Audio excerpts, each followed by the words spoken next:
Titles and descriptions.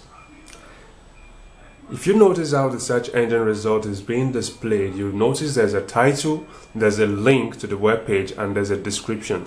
So make use of this. When you are writing your descriptions and your title, make sure you write titles that are great, that are unique, that are exact, that you know contains the keywords that your audience are more interested in. Titles that are eye-catching, titles that are interesting. Don't just tell me you sell black shoes. Assuming there are different shades of black, tell me the shade of that blackness of that shoe. Tell me the length. Tell me the type of lace you use. Tell me the kind of pattern you use. Tell me the quality of the leather. Be descriptive. Paint a vivid image in the mind of the reader. Make sure your description paints a vivid image in the mind of the reader.